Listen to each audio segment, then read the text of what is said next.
Broadcasting live. It's America's longest running talk show on computers. It's Computer America, bringing you the biggest names in technology with guest interviews, new products, and your emails. Listen live at computeramerica.com on any device around the world. Email the show at live@computeramerica.com or find us on social media.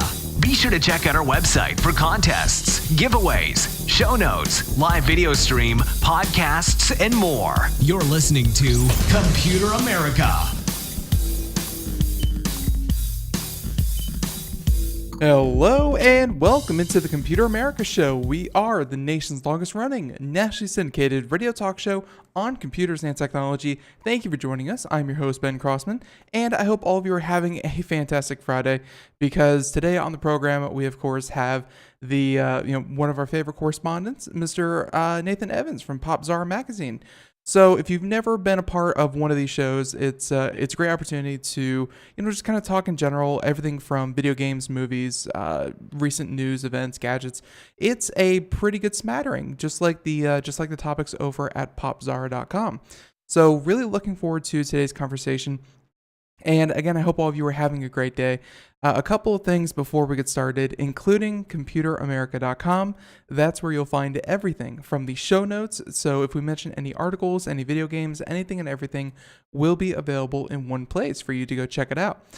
Also, be sure to check out the social media contest brought to you by Logitech, as well as the live video stream, which can also be found over at twitch.tv/Computer America.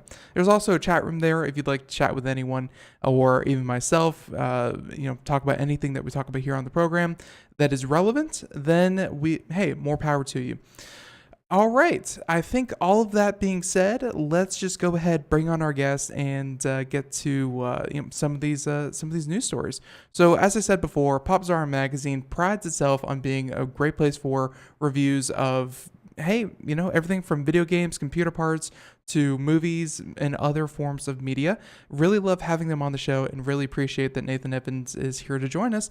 So, Nathan, welcome back onto Computer America. How you doing? Well, I am doing good because I am playing with a new computer configuration, as I told you about before, and I'm learning the odds and ends of a new system. It feels like a new house. So, and this is something that I think a lot of people don't, and obviously, I can easily make the assumption that everyone who listens to the show is techie enough that they're going to, Ben,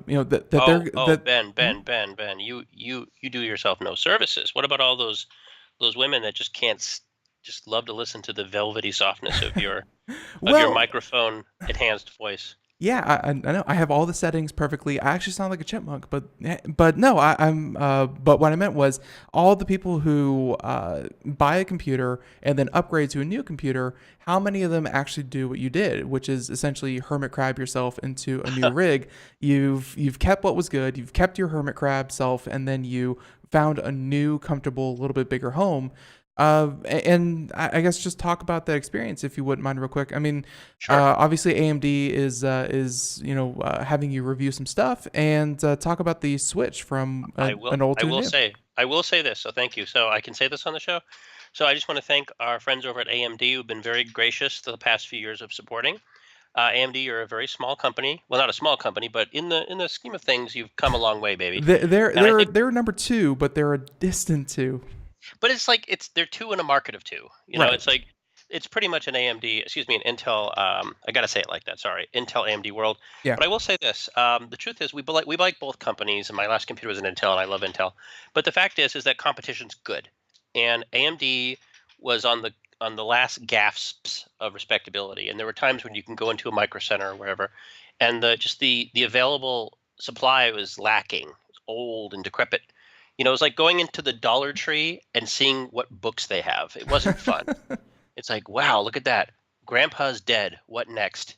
But the fact is that AMD made a huge comeback. They, like, I think you and I have talked about this privately too, where they have made just a huge push to return, and they did. The Ryzen has been extremely well, um, extremely well accepted hmm by both the gaming community and the server It, community. it was a very stark deviation from the track I think Intel put really the industry on, because as far as desktop processors go, they told everyone, and Intel could dictate this single-handedly, that everyone wants 8-core 16-thread at most, and that's what you're going to get. And then of Yes. course the Ryzen came in and went a completely different way, and people responded very positively. Yes. Well, Ryzen did something that we hadn't seen since the old days of the Athlon and the Duron, is that it represented a very, and forgive me for saying this, cheap alternative to Intel that was good enough. And the fact is, you could build a respectable gaming rig or a server rig, or again, I say gaming, but people do podcasts, they do radio broadcasts like yourself, myself, they do computer graphics, they could do digital artwork, and you just hmm didn't need a super expensive computer for that. You just didn't need it. It's overkill. But the fact is, the Ryzen's made extremely good gaming alternatives, and they've been very generous with the Popzara website over the last year or so, and we've reviewed their stuff. And by the way, if you send stuff, we'll review it too. But the fact is that I know my tech editor Herman, our mutual friend Herman Exum, hmm is going to be reviewing the new Ryzen 2s, and one of the holdovers of that is you can't sell them, you can't give them away. There's a lot of liability, so I just took the chance and upgraded myself after a while, and I now have a Ryzen 2. I want to say this is going to make sense to people more than myself. I want to say it's one of the new 6 cores. I think I have the Ryzen 5. I Right. think it's a 1600. It's not the greatest thing in the world, but it's really good. Now, what of interest is that I don't have a normal case. I have I think you call it mini ATX or micro ATX, or it's the smallest one, the smallest case you can get. It's very small. It's almost the size of like the first Xbox, but it fits a full size video card in it, Okay. and it's very tiny because I like my space. I'm a minimalist, and so it fits perfectly. It's been wonderful for me, and yeah, I've been enjoying trying to get my Windows 10 reactivated. Thank you, Microsoft, for making it harder than molasses in winter, but everything works. And by the way, here's a PSA to anyone listening: if you have a Windows 10 PC and you hmm upgrade anything, they will try to get you to buy a new license. Yeah. Don't put up with it. Call them, complain loudly using words that I can't use words now. They will relent and reactivate your Windows for you. So, but Yeah. that whole process was part of the whole Intel domination too, Ben. You remember when Windows 10 came out and Intel was the only thing? They were trying to do this really weird thing where they were very restrictive on what you could do with your own computer Right. regarding certain license and parts. Yeah, I don't like that. So, Well, yeah, I mean, the transferring of licenses, and we're going to talk about licenses in a different capacity when it comes to Microsoft Office. I yeah. mean, but operating systems for computers, there were a lot of, like, if you grew up working with computers or playing with computers, you could have every version of Pro, of Home Edition, of whatever edition you wanted of any Microsoft operating system. If you knew where to look, there was an ISO for you, so that you can install the entire thing, and you'd be good to go. And I guess Microsoft just said, you know what, enough of that. And now they verify, like they match your parts numbers, which are kind of Mhm. hard coded into the thing, and they match your part numbers with your license. And if any of those Well, numbers don't mix, they assume it's you more than stole that, it. though. It's Yeah. more than that. They also, a lot of people don't know this, but with Windows 10, you have to be logged into an account, just like iOS Yeah. and Android. Right. Your account configuration is on your Microsoft account. You can go to your Microsoft account right now and go look it up. hmm They'll show you what you have, which is how I got around it because I did have a licensed copy of Windows 10. My old copy of Windows 10 was legacy for when I actually bought a copy of Windows 8. They were having a speed sale, so I bought everyone I knew a Windows 8 license. It was like $10, $50. And so my version became Windows 8.1, then it became free Windows 10. So I've had mine for a while. And Lord knows, Ben, it's the first copy of Windows I bought legit. And it had given me nothing but problems. Like, I can tell you why people bootlegged, because the bootlegs make it easier. But I will give Microsoft credit. They did allow me to reuse my legitimately purchased copy of Windows 10. Thank you. Right.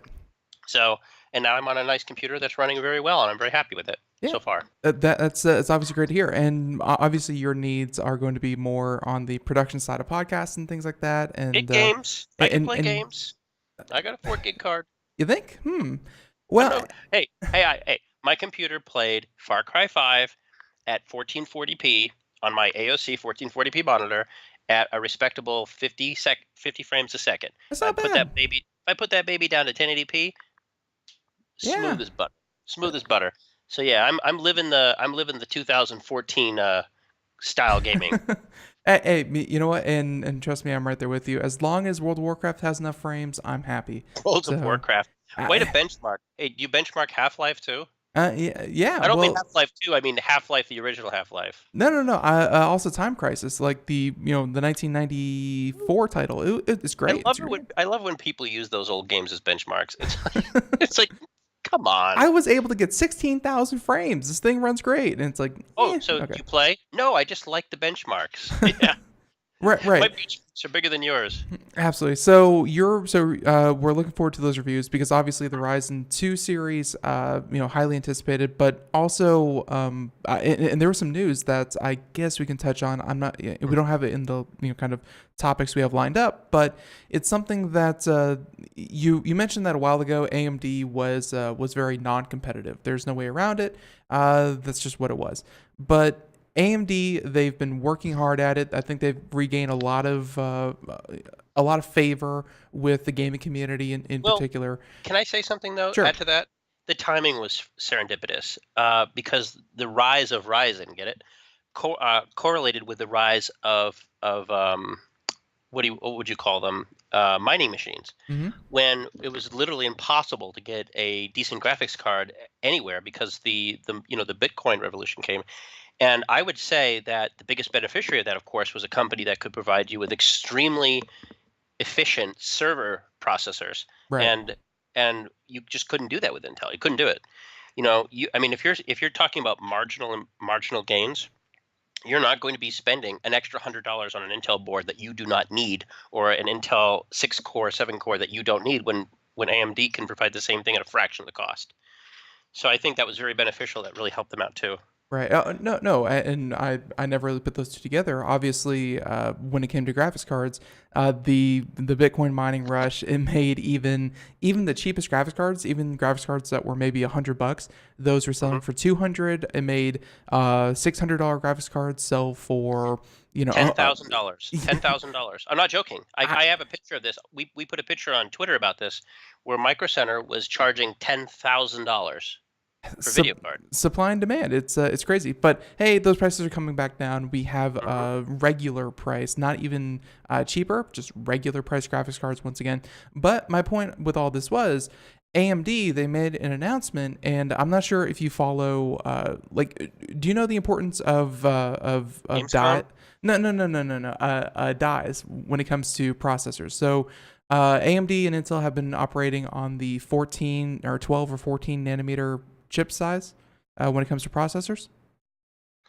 You are talking to the wrong. See, I'm very knowledgeable on most things, but are we talking some aberration of Moore's law? No, we're talking the fact that Global Foundries, which was a company that branched off of AMD back in 2009, they used to be one company, and so essentially they used to make their CPUs in-house. Now they branched off, and AMD purchases all of their processors from Global Foundries, which is a sister company.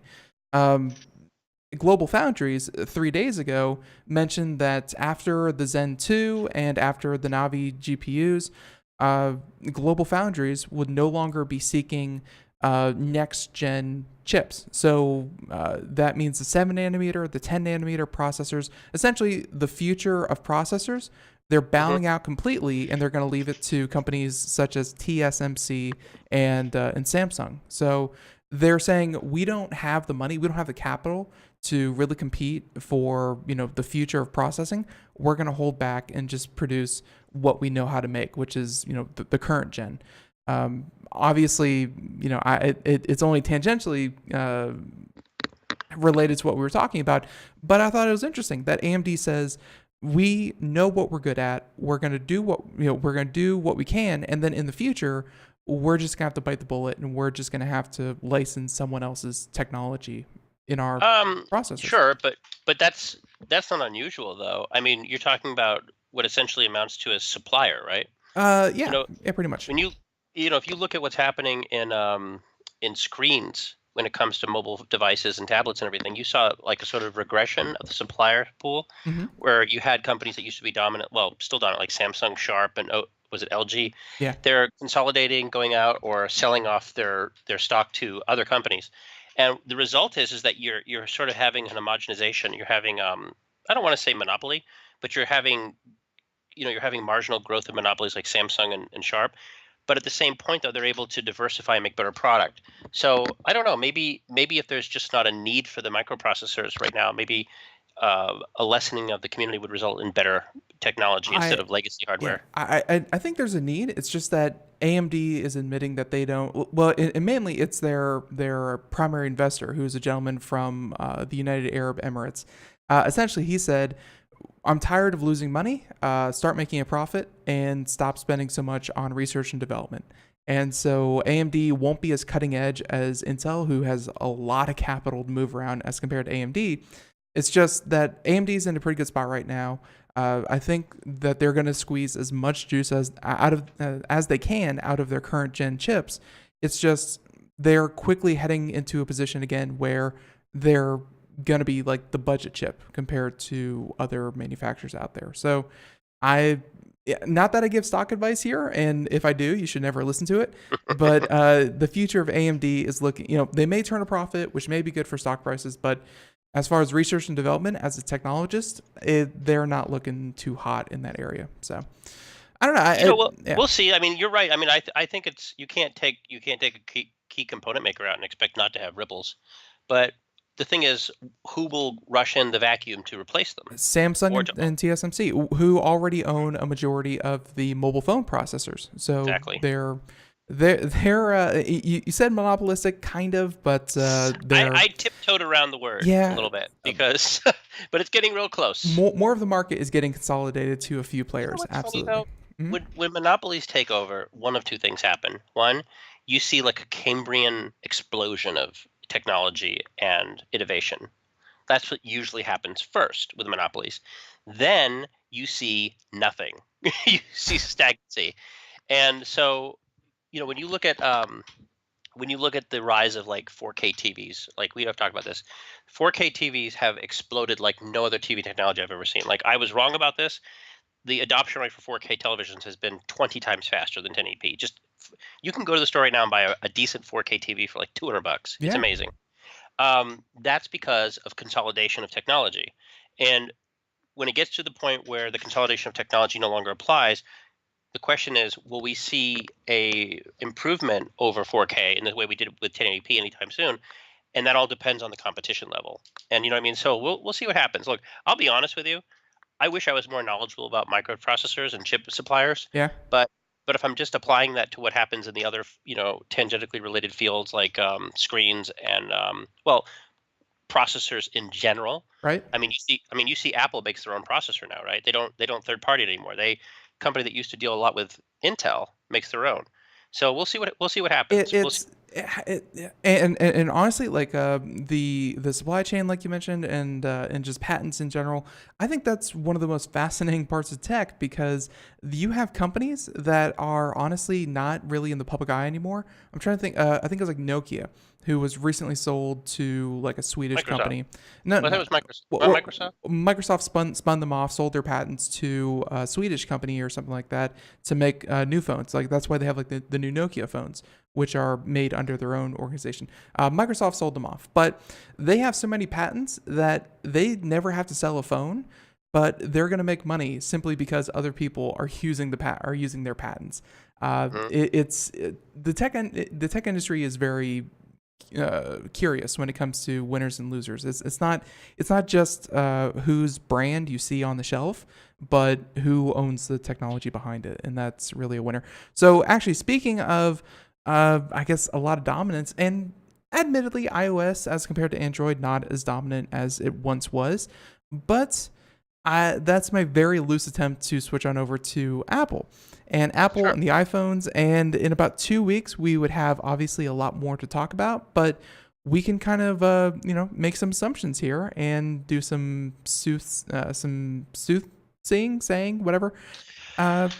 Well, What about I'll this? tell you what. Apple events have become so boring. They've become so predictable. There's nothing that's going to blow your mind. I'll tell you what I would like to see, and I'm not going to see it. I've been hearing rumors that Apple's going to unveil a new Mac Mini. Would love to see that. Not going to happen next week or 2 weeks. Would like to see it though. Apple, if you bring out a good Mac Mini and it's priced differently, I will add a Mac back to my library. I promise you. But if you don't, then I won't. See, it's on you now, Apple. You do what you need to do. I think that this next event is going, because they had their hardware event. Oh, I know. I'm dancing around the fact that it's iPhones. Yeah, and they're gonna come out, and here's what's gonna happen. Mm-hmm. They're gonna unveil some phones. People are gonna walk on the stage. The white-haired guy, I forget his name. He's gonna play with his phone. Everyone's gonna clap like a bunch of on command. They're gonna have someone showcasing Apple Music. And whoever showcases it will be gone from the company in 2 weeks, because that's what happened. Apple, we've caught your game. We know how you do diversity. We don't like it. It's not a very good look. See, I recall, I look it up. I very, very clearly recall when Steve Jobs was still alive and he was still running the company, and I was only a guest on this show, as I was a little know-nothing kid. A wee little lad with a dream. Yeah, but I remember back then that so many analysts, so many people, like the people who run the world, the stock market analysts and what have you, the one thing that they really hoped for Apple was that Steve Jobs would stop being Steve Jobs, even though there was a lot of equity built up into who he is as a person. They wanted Apple to be a company, not this weird, showy, hey, check out this new latest gadget that's going to blow everyone's mind. They wanted Apple to be predictable quarter after quarter. And I think that's what they've done. And their price went up, but you're right. They're boring. But that's what everyone wanted. Well, there's a writer. You've heard of him. His name is Nassim Nicholas Taleb. And of course, he wrote a very famous book called The Black Swan. And as an analyst, he talks about people like Steve Jobs. And he also talks about people who criticize people like Steve Jobs. Here's the problem, is that people who analyze have ulterior motives for people like Steve Jobs. Jobs is a guy whose reputation is enshrined with the company that he created, got fired from, and returned to. Mm-hmm. And one of the predictions that people made was that when he either retired or, I hate to say it, well, just say it, passed away, mm-hmm. His successor was someone who was known for supply chain, which was Tim Cook. Tim Cook, his claim to fame on the organizational chart was stopping something that ironically also gave Apple its biggest news story. The biggest news were the Apple lines. And you'd hear people, here we are. I have to say this in a very, very reductive way, and I apologize. The iPhone came about during the worst recession this country's ever had. Mm-hmm. And day in, day in, we heard stories about people losing their jobs, people's stock market crashing, their houses get repossessed. But yet we heard about the Apple lines. 60, 70 years prior, back in the Great Depression, people lost their house, lost their jobs. We heard about bread lines. So whenever a new iPhone would come out, three things would happen. Will people line up for it? It's going to be a failure. Oh, there's the line. It sold records. What Tim Cook did, not only did he eliminate the Apple waiting line, he eliminated an entire secondary market of reselling Apple iPhones. You remember this? This was a big thing. Yeah. And he was able to make it so if you want an iPhone on the day it comes out, you could just walk into any Apple store, any phone store, and you can get the iPhone. No waiting, no camping, no nothing. And what that did is that it of course, iPhones sell better than ever, but it reduced sort of the environmental impact on the way we talk about electronics. Apple became less of a cult and more of a marquee niche item. The Apple sign, remember, Apple changed their logo, their thing from this to the Apple logo. Right. They became more synonymous with the brand. And as a result, they become boring because they don't shift in any way. There's no shifts. So the shifts have to come from the secondary market, which is what I was talking about. So now you have these stock markets. Here's what's going to happen. They're going to unveil a new iPhone, or I think they're going to unveil 3. Yeah. And I'll talk about that in a second. Some variation of the iPhone X, which is, I believe, their best-selling iPhone of all time. Go figure. 70 million. And the stock is going to tank. And then people will say Apple's done, there's no innovation. And then you'll have a bunch of naysayers, how Apple's doomed, there's no demand. Usually from a company called B&G or whatever. You know what I'm talking about. There's this trolling tech website that always smashes Apple. They do it all the time. I think it's stock manipulation. I really do. I think it's so absurd that we keep having the same conversation for 10 years and it never happens. And so then the iPhone will come out and it will sell better than anybody's ever dreamed of before. This is what happens every year, like clockwork. This is more regular than Farmer's Almanac. Every year. If you say that the world is going to end every year, eventually you'll be right. But you're going to have egg on your face the other, however many years that you're wrong. So exactly. Cults do it all the time. And you know what cults do? Oh, well, we were wrong. I misread the number. No, Apple delivers every single time. This is why you can't buy stock in the company, because they're so damn reliable. But here's the thing. Maybe they'll surprise us.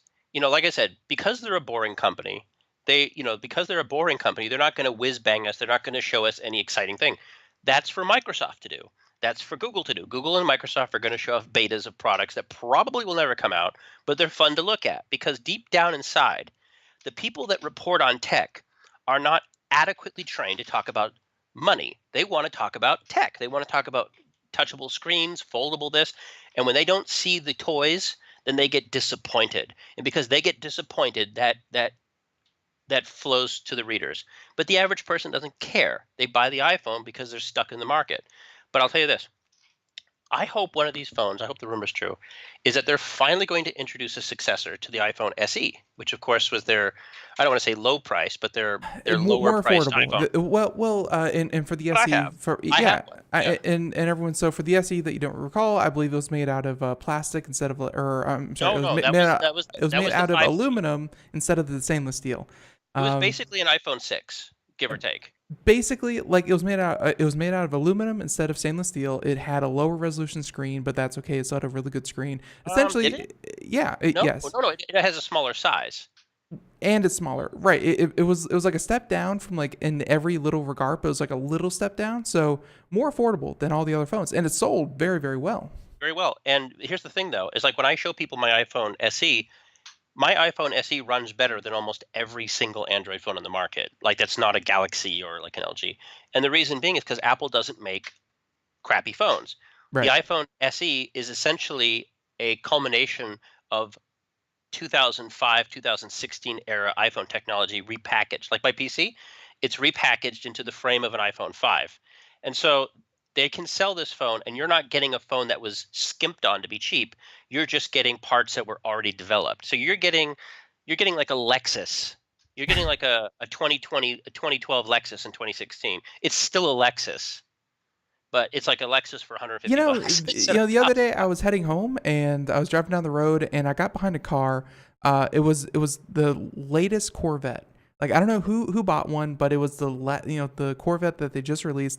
That thing is really, really looking good. And I know it's completely not related, but I just gotta say, Corvette making good. If you're listening, contact me for advertising. Says Ben. Yeah, why not? BenLovesCorvettes.com. Also, you could just send a Corvette and we'd be, square. So that aside, you're right. But and one thing that I did want to touch on about the whole iPhone X kind of thing, I told you this before the show.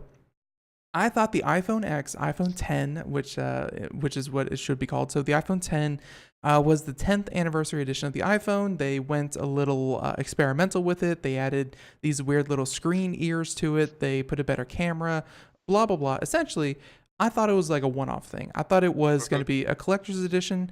And then you said 70 million later, turns out, sell? Yeah, it turns out they're going to make an S version. So the S are the kind of the odd years that they don't release a new number, but it's so messy. I don't know what it's about tech. They don't like the number 9. Like, everybody skips 9s. I don't get it. But anyway, it's like we talked about this. Like when Microsoft had to follow the original Xbox, and for those who don't know a little video game history, it's very apropos, is that so PlayStation had the PlayStation 2 and Microsoft had the Xbox. So when the successors came out, Microsoft could not call it the Xbox 2 because that would look inferior. It would automatically sound inferior if Sony brought out a PlayStation 3. But they needed to find a way to get the 3 in the title. And what did they do? They just said, well, 360. Yep. So that's where the 360 came from. That's where it came from. And so they just make stuff up. They just make it up. They skip numbers. They do whatever they need to do to make it work. So now what we're looking at for in 2 weeks when Apple does announce the new phones, we're looking at an iPhone 8s, an iPhone 8s Plus. We're looking at an iPhone 10s. We're looking at just crazy numberings, but naming aside, I have to ask you, obviously you've probably skimmed the article. Music in the background means that we're going to take a break, but when we come back, I wanted to ask you if any of the supposed leaks of the screen size, RAM, storage, blah, blah, blah, if anything stands out to you. So we'll do that when we come right back. Everyone, we're talking to Nathan Evans, Popzara Magazine, more Computer America right after this. Everyone, stay tuned.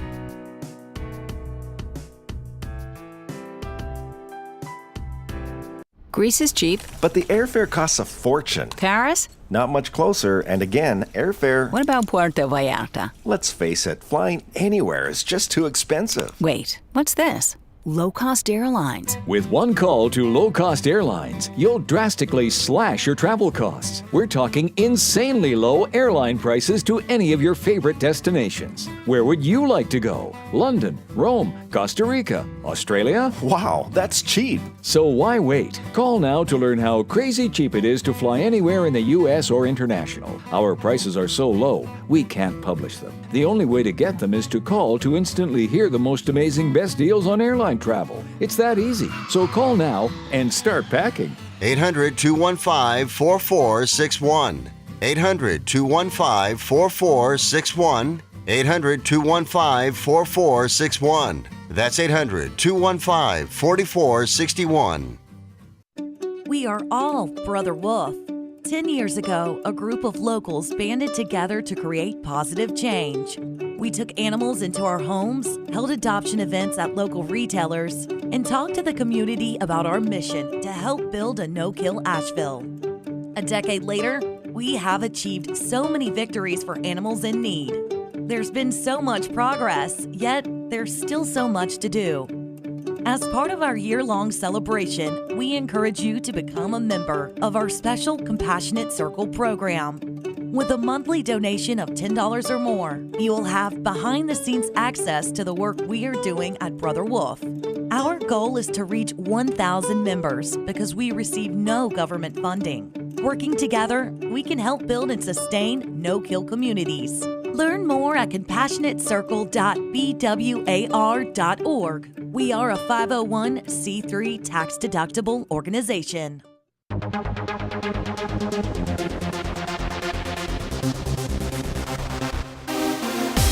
And welcome back to the Computer America Show. It is 32 minutes past the hour. As we continue on here, we continue on with Popzara, Nathan Evans. And by the way, if you missed any part of the conversation so far, feel free to head on over to computeramerica.com where you can find the podcast section, which is simply today's show rebroadcast wherever podcasts may be heard. All right. So, all that being said, Nathan, thank you for continuing on with us, of course. And before the break, I posed you the question after reading this article, which we have a link to it. But so some of the big highlights were things like the 6.5-inch screen as opposed to the 6.1, for the usual Plus. Some more internal storage, which is still lacking behind, some Samsung offerings. Anything here really stand out to you, or is this just going to be Apple? Nope, bigger, better. Or bigger, marginally better. And as far as the specs go, don't mean anything. Like that's all we have to argue about. Like at this point, it's this phone. It's another phone. It's going to be slightly faster on some things. It'll come up with an operating system that's going to be slightly faster, optimized, and slightly slower in other things. Like there's literally nothing to get excited about. It's a rectangular slab that's thinner and thinner. It runs a version of software you're probably intimately familiar with. There's going to be no real innovations in the camera, no real innovations in the screen, no real innovations in the operating system. I mean, that's the thing. There's nothing. Here is maybe the exciting point that we can point to.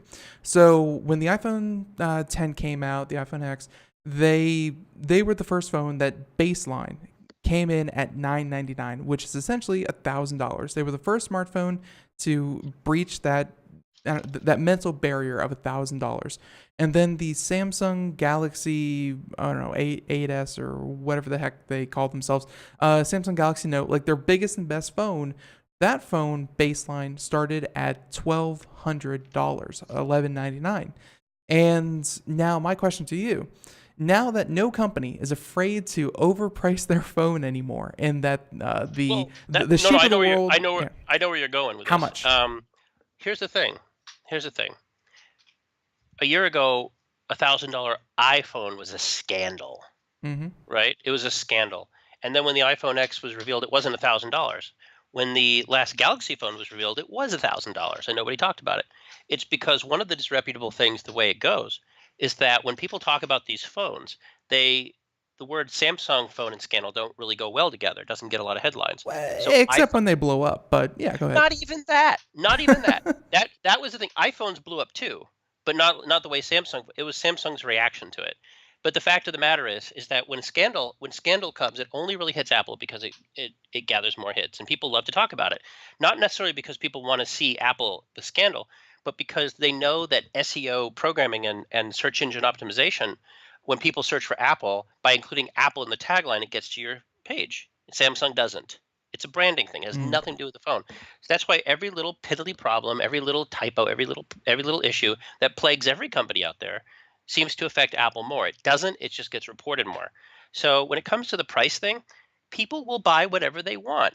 There doesn't seem to be any negative to a more expensive phone. In fact, there's a rule of economics that the higher the price something is, the more desirable it is, up to a certain point. When they reach that threshold limit, speaking of Apple, Ben, this is something that Jobs talked to music industry labels about back in 2003 with the opening up of iTunes and selling. Was it 2003? I think it was. He said, look, he's like, why would people buy our music if they're getting it for free on Napster? And he's like, well, because we'll price it low enough, because that dollar price point per song makes the song desirable. It says you can come get our song. There's no viruses and everything. So people are willing to pay the limit to get it. And they did. And it created an enormous thing. Right now we're going through streaming music, and we're seeing how that's revolutionizing things. I know Spotify and Apple Music are doing a very good job with that. When it comes to phones, I mean, maybe that's the next frontier. It's price. I don't know. I mean, like I said, I wish I could say something more exciting about it, but just going to be maybe bigger, slightly faster. Yeah, just more efficient. I mean, and I would not doubt. Honestly, I would not doubt that baseline. The only thing I got to say is like the biggest phone, whatever they release, the biggest phone that they have, I would not be surprised if it came at $1,200 to $1,300. Like phones are just that expensive now. That's just what it is. So. That's that's one tier of them. I mean, for every expensive iPhone, there's a not expensive iPhone. Right. Or there's iPhones they give away for free, or there's an Android iteration over there they give away for free, or or sometimes they pay you to take. Well, and this was kind of one of my points is that it really doesn't matter kind of that point, because I could say $1,300 and everyone would say, wow, that's really expensive. But then when they go to, their local whatever cell store and they say, hey, how much for the new iPhone? They're going to say, $48 a month. And they're going to go, oh, well, I can afford that.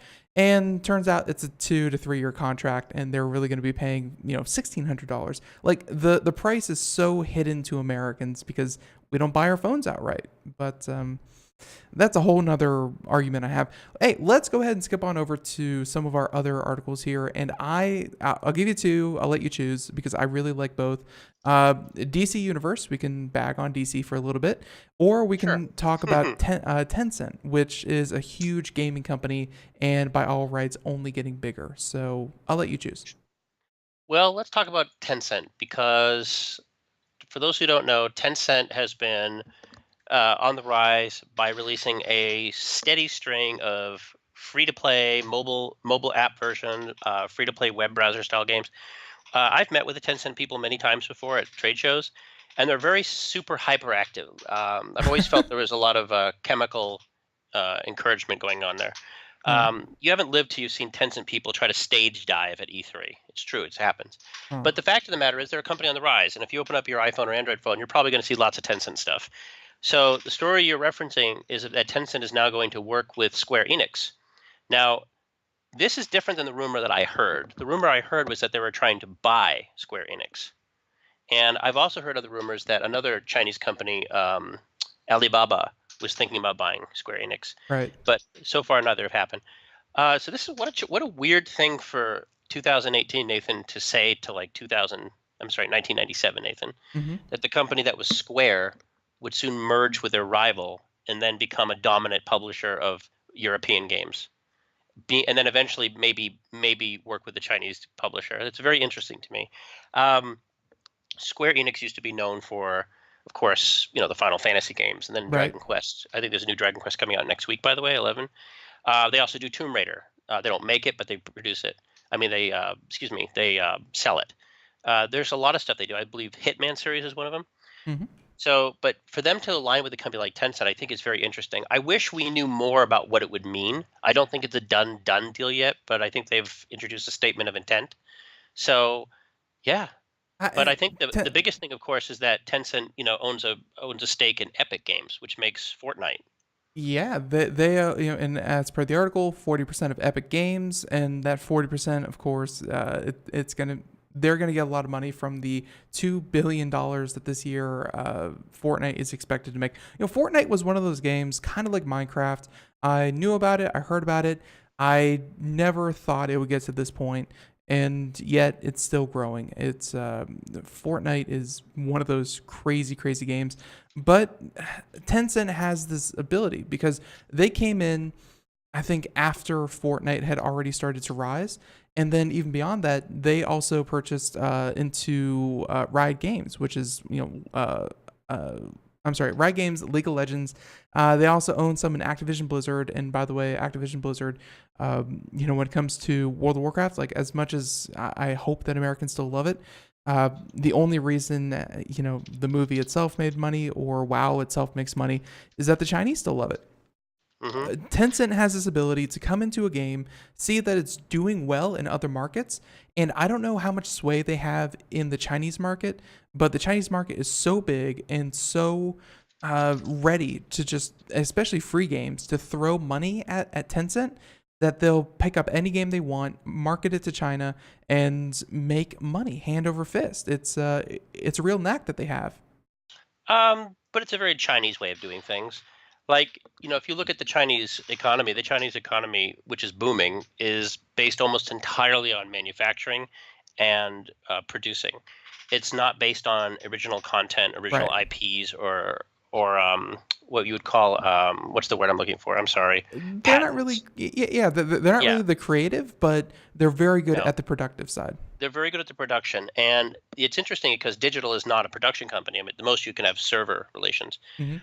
There's a lot going on the ancillary sides of this. If you look at companies like Huawei and I forget the others who have been accused of installing malware onto phones, and I know the government has been U.S. government has recently banned devices from certain companies because of this. Yep. So the idea that Tencent could be a publisher in America that would maybe be in a way that would somehow bypass regulatory boards like Apple's App Store, Google Store. I don't know. I'm not going to spice the story up a little bit. I'm not going to lose any sleep over it. But I know that Chinese companies have been looking to buy as many American companies as possible. And of course, Square Enix is not an American company; it's a Japanese company. But it wouldn't be the first time. And forgive me, it evades me right now. But another giant Japanese company was recently purchased. I want to say Matsushita, or maybe some version of Panasonic or not. But the Chinese have been on a buying spree. They have a lot of money too. They have a lot of money. But make no mistake about it, they want the patents. And this has been an ongoing thing with American companies too, where there's actually been some possible legislation to keep American companies from divulging IP content to Chinese companies. I don't want to get into it. It might sound a little jingoistic, but I would encourage your readers to research these developments and to look up certain books on Chinese manufacturing. There's a lot of interesting firsthand accounts of how American companies struggle to deal with Chinese companies that don't play on the same playing field, or they don't have the same background They and certainly respect for have. Yeah, IP. I mean, they certainly have their own way of doing it. Another field that it happens, and I'm sure that you've covered it on Popzara before, as far as movies go. Like Chinese companies will come in, make a movie that's pretty. For some reason, the movie that really sticks out to my mind, or in my mind, I'm sorry, is the movie The Wall, where a giant monster attacks the Great Wall of China, and of course, for some reason, it was like Ben Affleck or Brad Pitt or someone like that. A very Matt Damon, right? A triple A. All those white guys look Yeah, alike. all those white guys look like. At least I didn't say Tom Cruise, but some American AAA movie star was for some reason thrown into this Chinese movie with all these other Chinese actors. Like they still utilized American talent and I guess namesake to try to push it to their own, to a Chinese-based audience. Because let's face it, The Wall, it was released in America, but that was made for a Chinese audience, and they still had to utilize, kind of American IP, I guess, to an extent, obviously through the actor. It doesn't bring in the money they thought it would, and I think the model is in flux. But I think a much better model, and maybe a model that you would look to Tencent and Square, would be the movie The Meg, the killer shark movie that came out a couple weeks ago. Where this has been happening in Hollywood for a long time. If you've been to the movies at all in the past 2 years, you've noticed that before your movie, there's a lot of Chinese language. Yeah. And there's a lot because of Chinese investment. Yeah. The problem is that the real issue has to do with something that is foreign to American audiences, which is China is a socialist country, and they're very restrictive on the type of output their companies can make. They're very restrictive. They're very restrictive on the content that can come in. But this leveling has caused Hollywood to sort of bend to them. Chinese movies make more money than American movies in China. Excuse me, American movies make more money in China than Chinese movies sometimes. Not all the case. Wolf Warrior 2 made $900 million. But the fact is that if China says, we want you to show China in a good light, then they won't show like the destruction of the Great Wall, which they've removed from movies like Pixels, which was a terrible movie anyway. In The Meg, the original book, The Meg, the story took place, I want to say, off the coast of San Francisco or the United States. Because of Chinese involvement, a huge portion of the characters were altered to be Asian, specifically Chinese, and the locale was changed to China. And so if you're having American companies desperate for Chinese investment, they're going to play ball. I mean, every day you see a story about China and Google and how Google's relented. So the almighty dollar is very important to these companies. And so you might start to see pro-Chinese imagery in Square Enix games. Lara Croft may go to China, and there's going to be no talk of Tibetan or the Dalai Lama. Right. You see what I mean? Yeah, And by the way, this happens a lot. Like there's a controversy going on right now with an upcoming movie called The First American, or The First, with Ryan Gosling, about how he plays Neil Armstrong. And if you look it up, the controversy is red hot. How the movie company is refusing to show the American flag in the movie about a story where the man puts the American flag on the moon. And they're saying, oh, no, it's an international movie. They did this before with Captain America, the First Avenger. Like, you're going to want to alter the material to suit the audience. And if China's the biggest audience, then material is going to be altered to suit them.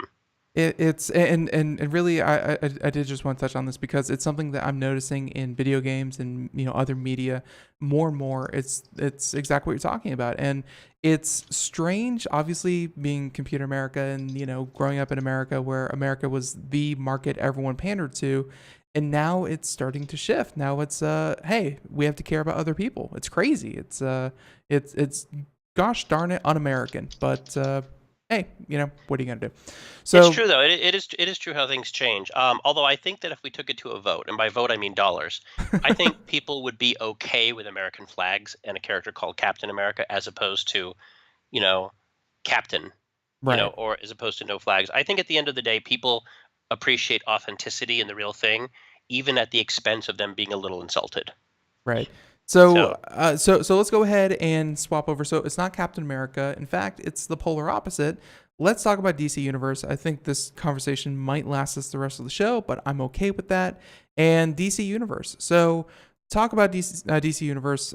These promotion images on this article already have me irate, but we're not going to talk about that.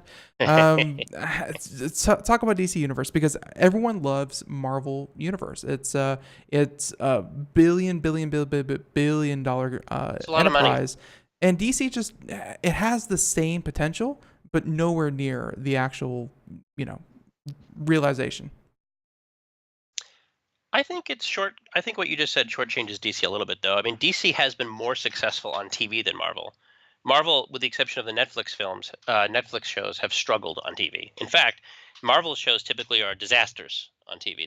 Most of the shows have been canceled, and the shows that haven't been canceled just are not watched. All right. DC, on the other hand, has Yeah. tons of television stuff that's successful. Tons. They got a whole station, pretty much. Just take over the CW and call that DC, and you'll be fine. Are But TV shows in general doing well? Because I know movies are doing better and better, but that might just be because of inflation. But are TV shows in general doing well, or are they, or is DC just the best of TV? Well, I mean, if we're coming out and just say it, yeah, DC does much better than Marvel on the TV idea, Mhm. and Marvel, of course, does gangbusters on the movie. There's no question about it. But DC doesn't really make flops. That's the thing. Hmm. I mean, they may not be good movies, but Justice League was a terrible movie, but it still made money. Wonder Woman made a bazingle dollars, made a lot of money, and you have the Suicide Squad, which made a lot of money. Batman versus Superman made a lot of money. These movies make money. They're just not well liked. At some point, they won't make money. And look what happened with Star Wars. Look what happened with Solo, for example. Solo still technically made money. Everyone talks about how it's a failure, and it's technically is a failure. I mean, you're going from making $2 billion to $400 million. It's a huge bomb. But you don't hear too much about the Ant-Man and Wasp, which made less money than Solo. Mhm. So when Star Wars hits a road bump, it's a disaster. Oh, it's the end of the world. But when Marvel movie doesn't make very much, it's not a big deal. They can absorb it. Because I think in the Star Wars universe, it's a bigger bump. But in the DC universe, by the way, every movie I just named to you made more money than Ant-Man versus the Wasp. Every single one of them. In fact, there hasn't been a single DC movie that's made less money than Ant-Man versus the Wasp. And I say that because people have fanboy inclinations for this sort of stuff. Marvel, DC, Nintendo, course. Sega, all that kind of stuff. And so then the reporting's not accurate. The same way we talked about Apple. It's not accurate. You don't have to like the Batman movies. You could hate them. I do. But I'm not going to sit here and say they're not successful. Like, they made money. People like them. Somebody likes them because they keep going to see them. Should Justice League have only made $250 million? No, that movie should have made $3 trillion. But no, because let's be honest, at some point the quality matters. But when it comes to the DC stuff, we're talking about a streaming service. I'm just going to hold my reservation and say, I just think there's too many streaming services. You have look what happened with Paramount and sorry, not Paramount, CBS. Mhm. CBS Interactive was the last major company to do this, and they debuted it with a new Star Trek show. Now, that Star Trek show was also piggybacked onto Netflix in Europe. So when people say it was successful, how much of that was due to bootlegs or Netflix, I don't know. One of the goals of cord cutting, of getting away from cable, is that the idea was that you could do a la carte type services. But the problem is that if every single station that used to be bundled into your cable is now $10 a month, then I don't. 'Cause remember, I've actually said on the show before. I think that we're going to go from cable to streaming, and then someone's going to get the bright idea to say, "Hey, for one low monthly price, we'll get you Netflix and Hulu and HBO Go, whatever, for one monthly low price, and we'll even install a cable to your house, and you'll be able to watch it on your TV set-top box." And we'll call it cable. It's I think there might be a tipping point eventually that people might get frustrated with too much, or hey, let's just face it, some of these players are just gonna kind of fade away until they're destroyed. It can totally happen for some of these streaming services which are very niche. They're niche, but when you combine a bunch of niches together, you have something. And I think that's why something like Netflix works, or to some extent Hulu. Don't forget that Disney's coming out with their own service possibly this year, early next year. That's going to be huge. Yeah, next year. Well, possibly. I'm old enough to remember when Disney Channel was a new thing. And Disney Channel was like, why would people just pay to watch Disney? Well, the truth is that Disney in 2018 is a lot different than Disney in 1986 or wherever it was. Disney owns pretty much everything. They own so much. Their value proposition is much, much, much higher. I would say it'd be foolish to underestimate Netflix and to underestimate Hulu as competitors to this.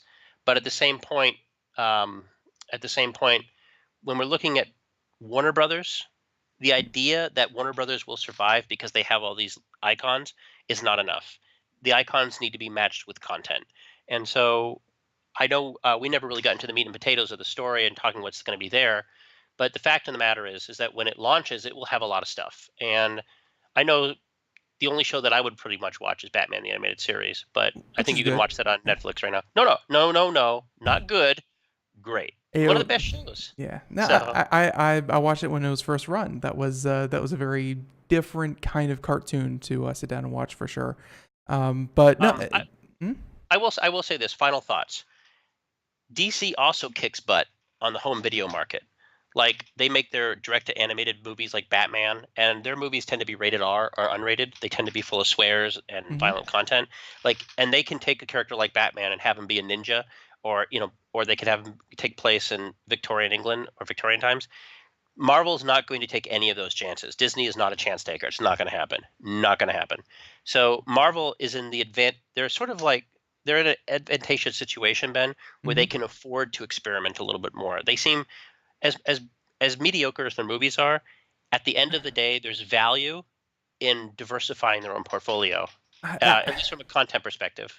You're right. That's one thing Marvel has. Marvel definitely has a superhero formula, and you can go look up any kind of article or video about it, where if movies don't stick to that very strict formula that Iron Man, Captain America, blah, blah, blah, don't stick to, then they don't do as well. You're right. When you are not as high up on the mountain, you can experiment a bit more because you have less room to fall. But so DC Universe looking to start its streaming service later on, or at least in like 2 weeks. So as a consumer, I don't want one company to win. I don't want one IP to win. Yeah, of course. I want them all to win. I want everyone to put out really good content. It's just, I don't know. All right. So that aside, I think we have time for just one more story. Let's see if we can pull this back up here, and let's go ahead and talk about this one. So you mentioned that you have a new computer, which is great. Very happy. But Office 365. Let's say you have a work computer and you have a computer at your mansion by the lake that you go to often. You tell me about it all the time. It's lovely. And then you also have a computer at your downtown office in New York, and you have all these computers. Office 365.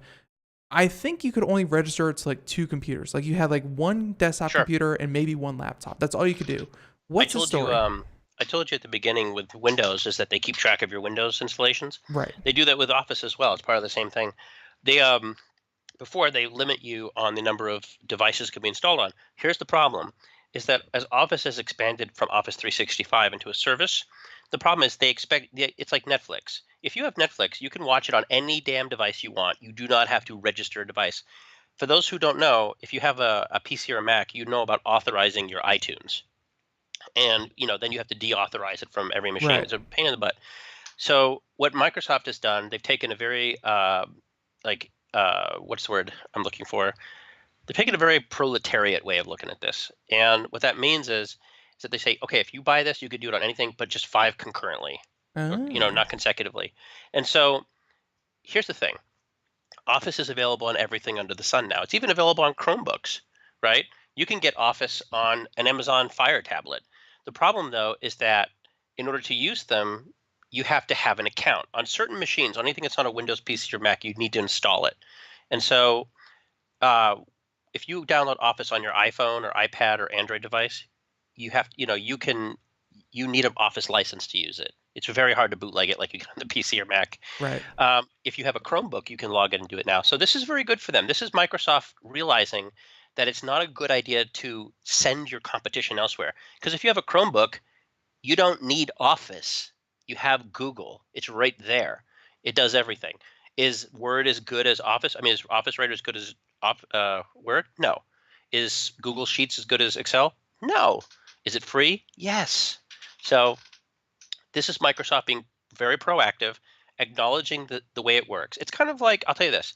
It's kind of like how Netflix knows that you share your password with everybody, but they just wink, wink, and they even allow you to make up to 4 profiles in the same password. Yeah. It's the same. It's the same thing. Like they acknowledge the way the world is, and we're okay with it. Yeah, and we certainly are. So it's very good to see. I do like that. And hey, the next company, obviously Adobe. If you're listening, I feel the same way about the Adobe Creative Suite. So get working on that. But hey, the music means that we're just about done. Nathan, if people want to find out more about your or your writer's musings, where can they go? Well, it's a good thing you asked. No, you can find us at popzara.com, where you can also find us, the podcast available on iTunes, Google Play, Stitcher, TuneIn FM. Basically, if it's got a podcast app, you find it. And this has been a very good week for new content. I have some nice interviews up there with some very famous people, especially if you love games and Planet of the Apes. You'll be very happy with that. Lots of game reviews, lots of movie reviews, lots of good stuff, Ben. You know it. You like it. You're a fan.